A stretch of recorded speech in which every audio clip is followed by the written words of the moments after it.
بسم اللہ الرحمن الرحیم۔ السلام علیکم۔ امید کرتی ہوں آپ سب خیریت سے ہوں گے۔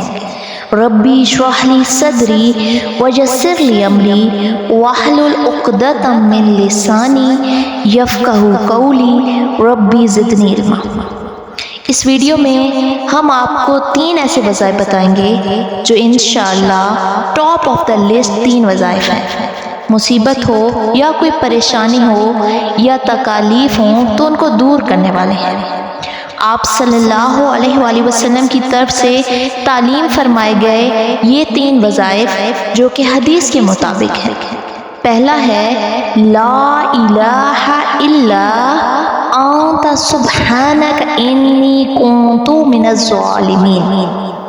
نہیں ہے کوئی معبود سوائے تیرے اور تو پاک ہے یا اللہ، تو کوئی غلطی کر ہی نہیں سکتا۔ بے شک میں ہی خطا کار ہوں، میں ہی ظلم کرنے والا ہوں اور میں ہی غلطی کرنے والا ہوں۔ سبحان اللہ، کتنی ہی پیاری یہ دعا ہے۔ قرآن مجید میں تو ہم پڑھ چکے ہیں کہ سورہ الانبیاء آیت نمبر 87 اور 88 میں آپ صلی اللہ علیہ وآلہ وسلم نے ارشاد فرمایا کہ یونس علیہ السلام نے مچھلی کے پیٹ میں اپنے رب کو ان الفاظ کے ساتھ پکارا تھا، لا الہ الا انت سبحانک انی کنت من الظالمین۔ اور پھر آپ صلی اللہ علیہ وآلہ وسلم نے فرمایا کہ جو کوئی شخص اپنے کسی بھی معاملے میں، کسی بھی پریشانی میں اس دعا کے ذریعے اللہ تعالیٰ کی طرف متوجہ ہو تو اللہ پاک انشاءاللہ اس کی اس پریشانی کو، اس مصیبت کو، اس آزمائش کو دور فرما دے گا۔ اور قرآن مجید میں بھی آیا ہے نا کہ سورہ الصفات میں اگر یونس علیہ السلام ان الفاظ میں ہماری تسبیح نہ کرتا تو مچھلی کے پیٹ میں قیامت تک رہتا۔ استغفر اللہ، اگر اس طرح ہمیں نہ پکارتا، انہوں نے اللہ پاک کو تو اس اسماء اعظم سے پکارا تو اللہ پاک نے ان کی آزمائش کو ختم کر دیا، ان پر آسان فرمایا۔ اور سب سے بڑھ کر بہترین استغفار، اللہ تعالیٰ سے توبہ کرنے کا بہترین ذریعہ یہ دعا ہے، یہ الفاظ ہیں جو یونس علیہ السلام نے استعمال کیے۔ ہر کسی کا اللہ پاک کو راضی کرنے کا طریقہ مختلف ہوتا ہے، الگ ہوتا ہے۔ کوئی نوافل پڑھ کے اللہ کو راضی کرتا ہے تو کوئی تسبیح اور کوئی صدقہ خیرات کر کے۔ اب آپ دیکھیں کہ حضرت یونس علیہ السلام نے کن خوبصورت الفاظ سے اللہ تبارک و تعالیٰ کو راضی کیا، دعا کی، اور یہ بڑی انٹلیکچوئل دعا ہے۔ اے اللہ، تیرے سوا کوئی معبود نہیں ہے، یہ توحید ہے، اس میں پہلے نمبر پر توحید ہے۔ اے اللہ، تو پاک ہے، تو کوئی غلطی کر ہی نہیں سکتا۔ سبحان اللہ، بے شک، کیونکہ تو پاک ہے۔ اس میں میں تو انسان ہوں، میں غلطی کرتا ہوں اور میں خطا کار ہوں، میں تو غلطی کروں گا۔ اس میں کتنے پیارے الفاظ حضرت یونس علیہ السلام نے استعمال کیے۔ بہترین طریقہ تھا یہ ان کا دعا کرنے کا، واللہ یہ بہترین دعا ہے، بہترین استغفار ہے۔ جب بھی نماز کے بعد دعا کریں، درود شریف کے بعد اپنی تمام دعائیں اللہ پاک سے مانگیں، دعائیں پڑھیں نہیں، دعائیں دل سے مانگیں۔ اللہ تعالیٰ کو اپنی تمام پریشانیاں بتائیں، آپ نہیں بھی بتائیں گے تو اللہ آپ کی پریشانیوں سے واقف ہے۔ اللہ جانتا ہے کہ میرا بندہ کس پریشانی میں، کس مصیبت میں مبتلا ہے، اور اللہ بس یہ چاہتا ہے کہ میرا بندہ مجھے پکارے۔ بے شک اللہ ہی ہے جو ہم انسانوں کو آزمائش میں ڈالتا ہے، اور بے شک وہی آزمائش دور کرنے والا ہے۔ اس دعا کو اپنی دعا میں شامل کر لیں اور اللہ پاک کو راضی کرنے کا طریقہ ڈھونڈیں۔ بس ہماری زندگی کا مقصد اللہ کو راضی کرنے کا۔ اگر اللہ راضی ہو جائے گا تو زندگی کے تمام معاملات آسان ہو جائیں گے۔ آپ کے لیے دنیا بھی آسان ہو جائے گی اور آخرت بھی آسان ہو جائے گی۔ دعا کی قبولیت کے لیے یہ دعا آپ سمجھیں کہ اللہ پاک کی طرف سے یہ ایک کیٹلسٹ ہے۔ جیسے ہم کیمسٹری میں کہتے ہیں نا کہ کیٹلسٹ جو کہ کیمیکل ریئیکشن کو تیز کرنے والا ہوتا ہے، اسی طرح لا الہ